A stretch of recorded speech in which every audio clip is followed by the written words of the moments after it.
I'm Larry Curtis, campaign manager for Gary Keith Sr., along with Ed Miller, a part-time state employee working for State Senator Michael Brady, and also radio host of Stand Up Strong.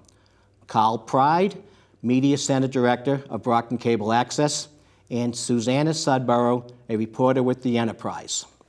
Together, our group has worked hard to bring to you, the voters of the City of Brockton, this candidates forum. Some individuals have expressed both Ed's and my involvement in the interview process due to political association with some of the candidates for office. Together, we are here to ensure you that a balanced and transparent process has taken place during the interviews conducted on October 5th, 6th, and 7th. All candidates have had the right of not being interviewed by any one of us if they believed a conflict existed. I am happy to report that all scheduled interviews were conducted without any candidates' objections. This forum would not have taken place without the collaborative efforts of our volunteers, the Enterprise, Brockton Cable Access, and our candidates. Remember to get out and vote on Tuesday, November 2nd. It's an important election for the City of Brockton. Thank you.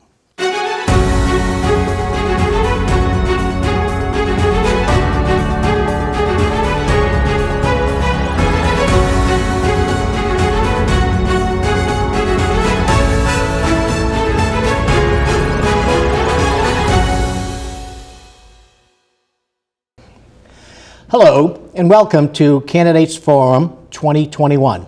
I'm your host, Larry Curtis, and we are pleased to have in studio with us today a candidate for Ward 6 City Councillor, Jack Lally.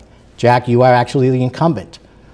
Yes, welcome to Candidates Forum, Jack. Thanks for having me. Jack, tell us a little bit about yourself and why you believe that you're the right choice for Ward 6 City Council. Well, first of all, thanks for having me, you and the rest of the group and BCA. A little bit about myself. I went to Brookfield Elementary School, Ashfield for middle school, and then I went to Spelman, Cardinal Spelman for high school. A lot of my family went through this. That's sort of where I wound up. But it was a good experience. And after I graduated high school, I started, I got accepted to Bridgewater State University, and I went to attend Bridgewater. And over that summer and into the fall, I also ran for city councilor. And, at the age of 18. At the age of 18, yes. And I was fortunate enough to be elected. Youngest city council elected in the city of Brockton. Oh yeah, so far. Somebody wants to beat it. They're more than welcome. I mean, we need the young people involvement. Exactly. But I was then re-elected in 2017 and 2019, and so I'm running for re-election again now. Okay. We've got a series of questions we're asking the candidates balance initiative here. So my first question is, what do you believe is the most important issue facing the City Council today? Why? And what recommendations do you have moving forward? Oh, good question. I think there's a couple that spring to mind immediately. I've been very consistent about beating the drum on infrastructure. Our roads are in terrible shape. Our pipes are old. We have 300 miles of road and 330 miles of pipe in the city. So, if it's not constantly, if the weak spots aren't constantly being replaced, then it's going to pile up very quickly. And that is what happened through, some kicking the can down the road or anything. I always joke that I wasn't really there for it. I might not have been born. Usually gets an eye roll. Right. But it's something that we need to address now and prepare for in the future. So we've been doing a very good job about getting a hold of that, but there's a lot more to go. Can you explain a little bit to our viewers about what happens with that infrastructure when you talk about road repairs and what's happening underneath? Yeah. So basically we get our water and sewer. Our water comes from Silver Lake and the Aquaria desal plant down in Dighton. They have to pump it all the way up to Brockton, and then it's got to go through the pipes to your home. The older the pipe is, the more liable it is to burst or break or have something happen to it. And just simply there's a lot of iron buildup over time. And that's not necessarily harmful, but it does make your water look kind of weird, and it reduces the pressure. It makes the pipe smaller. We have pipes downtown in a couple of places, not extensive, that are date stamped. They're date stamped when they're installed. They're date stamped 1856. Incredible. Pretty substantial. Yeah. So it's about time, even though they've been functioning admirably for the better part of this country's history, it's about time to put something new in. Right. So as a kind of a follow-up to that, as a ward councillor, you were required to vote on issues in support of the overall city. How would you vote if the vote you cast is not favorable to your specific ward? Well, that's a very good question, yeah. So the duty of a ward councillor is to take up, you're there to represent specifically that ward and that ward alone. So my issue is, if it's not good for my ward, then I can't be, I certainly can't be supporting it. Every other councillor has their own ability to vote how they like. So the councillors at large, they represent the whole city, they vote on the good of the whole city. But I'm here to represent the ward.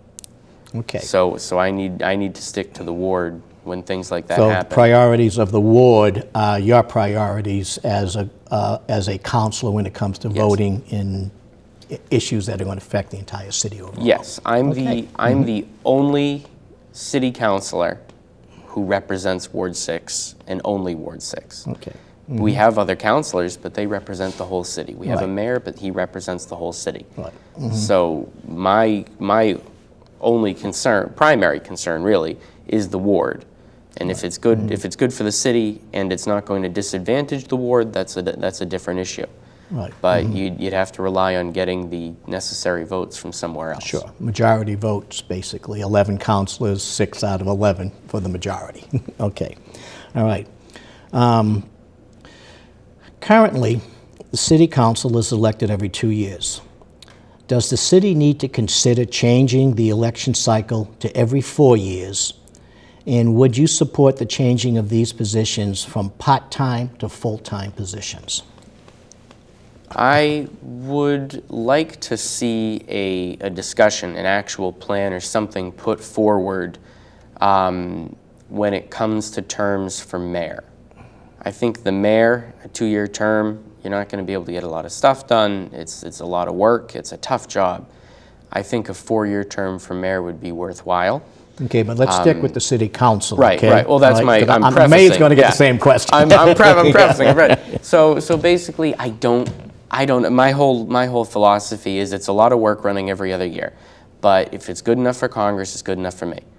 If our U.S. representatives have to do it, then there's no reason why I can't do it. State senators, State state representatives. If they all have to do it, there's no reason. I think 4 years is too long. If you want to work out some sort of split it up so there's an election every year, and you go in thirds, and you do a 3-year term, that might, depending on what it looks like, I might consider supporting that. But I'm satisfied with 2 years for the council. And as for going to full-time, I don't think that is a worthwhile use of taxpayer money at this point. Well, some may argue that you may not need 11 full-time councilors at that point in time. Yeah, Probably not. Yeah, right, where you have 11 part-time councilors theoretically. Too many cooks. Yeah, too many cooks. Right. Okay.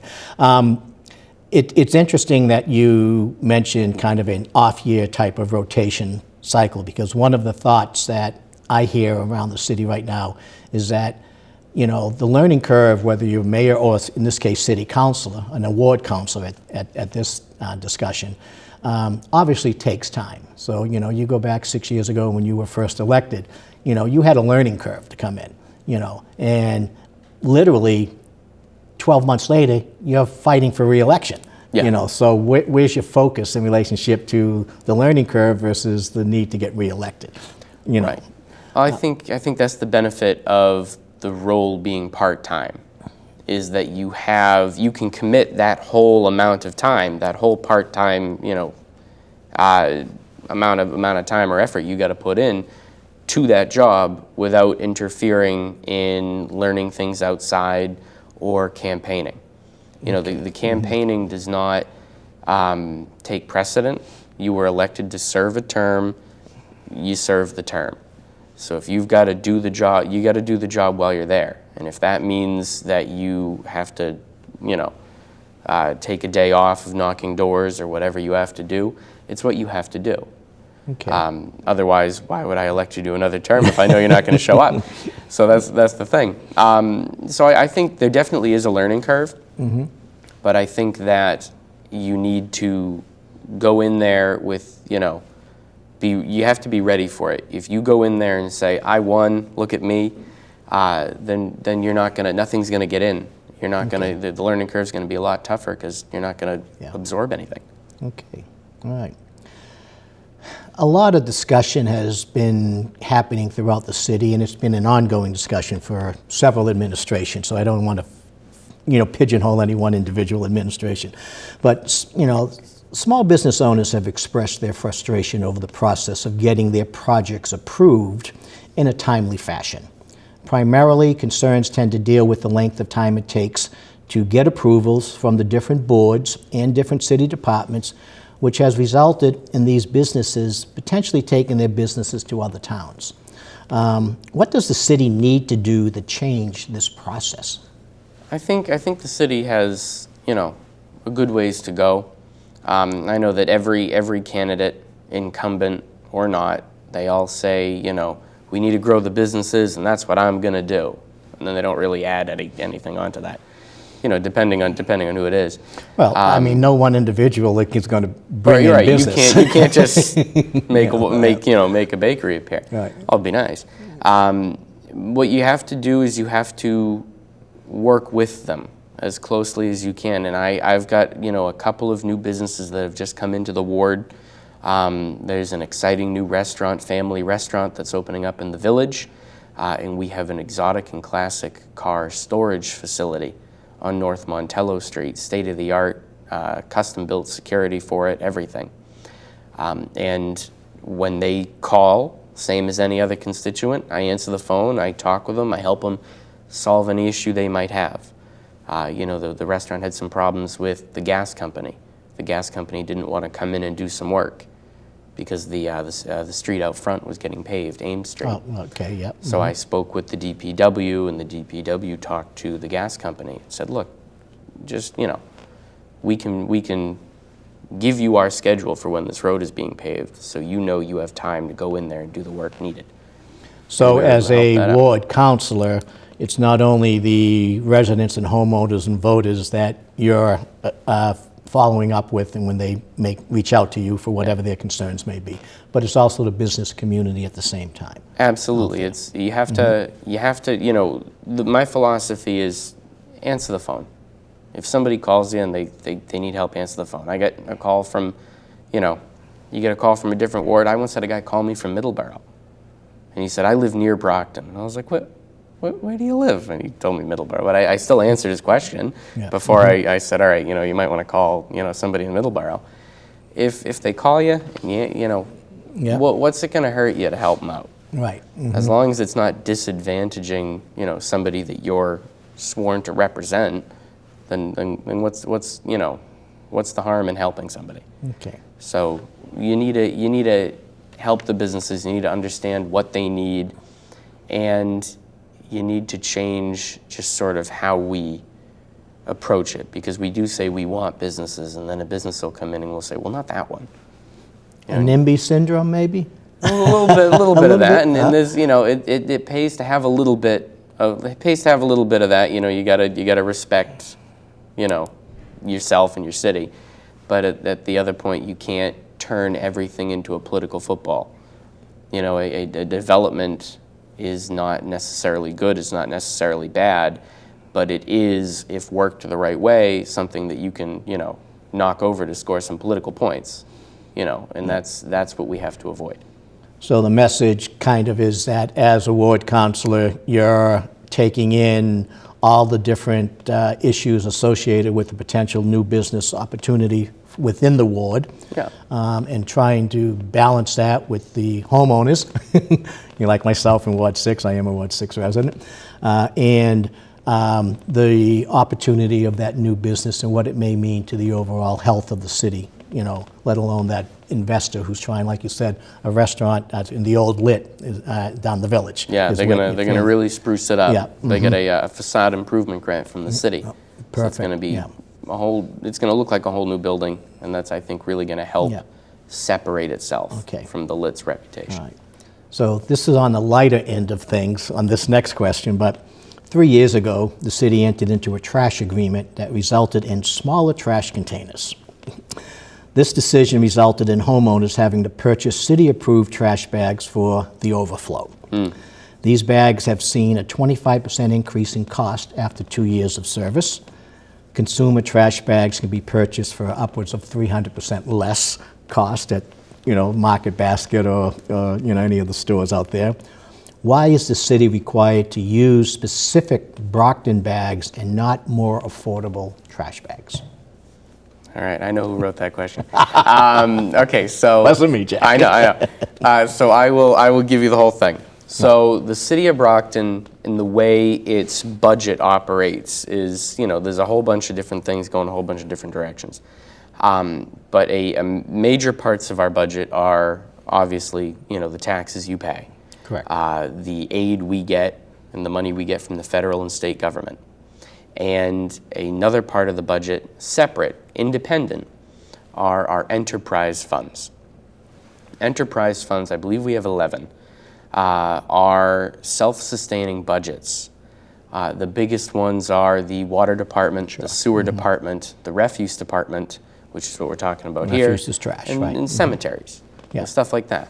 So focus on the trash. 'cause So that's where trash, the yeah, question- that's where we're going, right, yes. okay. So basically, your bill, all of our bills combined, Less than a minute. equal, all of our bills combined equal the budget for that department. Yeah. So the problem that they were having was the city had a ordinance that said you could have a certain amount of, you could have a trash barrel of a certain size, and then you had those dinky little recycling bins. The recycling bins were knocking trash and recyclables everywhere. The trash barrel thing was never enforced or regulated, so everyone had barrels of any size. Republic takes all our trash, weighs it, and gives us a bill at the end of the year. Right. So, single, small, people who put out less trash are paying for larger trash. Yeah. So what they did was they regulated the size of the barrel, and Which was to increase recycling efforts on the large barrel. No, kind of, but also it was, it improved the recycling by a lot, but also the Brockton bags, the trash bags themselves, those equal, the weight of what can be held in one of those bags equals the exact cost it is to throw away. So it's Right. revenue neutral, it doesn't impact your bill. Okay. We have to close because we're only supposed to have 15 minutes. So, Jack, I want to thank you for your time, sharing your views on the Ward 6 City Council race.